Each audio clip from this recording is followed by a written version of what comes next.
那誰那天分手，你淚痕像條綠色的銹，頑固地種在眼睛一角，直到永久沒不走。但是否又在生活亂流？你那新生你也必須接受，就算多悔疚，自責別太久，不要戀戀心裏那個傷口。到日月穿山水，尚在恨那誰？誰曾無堅不摧，摧毀的廢墟，一早變做你美好新居。瘡疤你不畫，亦不知有過在這裏。淚答淚，風一吹，漸莫變那誰？連重提往事也不再絕對。他怎傷害你？講起你沒再吐苦水。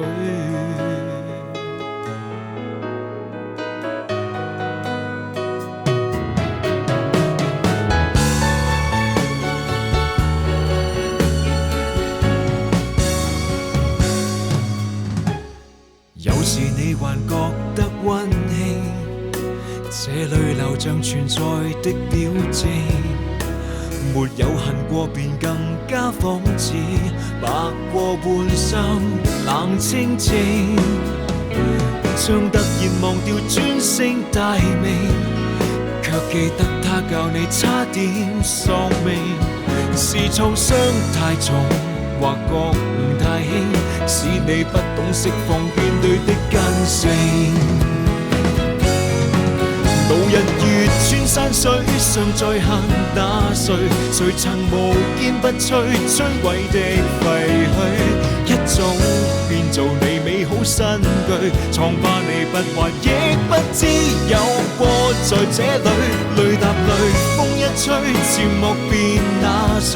連重提往事也不再絕對。他怎傷害你？感恩替代了那苦水。誰沒兩個致命舊愛侶？不見得就要聽到春天也恐懼。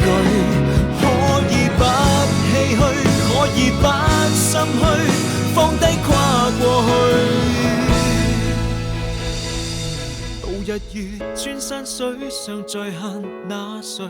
誰曾無堅不摧，摧毀的廢墟，一早變做了滿山青翠。敏感處不碰，便不知你裝着心碎。若舊夢不堪追，就別問那誰？從何時你學會灑脫面對？他怎傷害你？可否就當做老天完整你那沒挫敗波折一生之旅，功德圓滿方可愛下去，大笑歸去。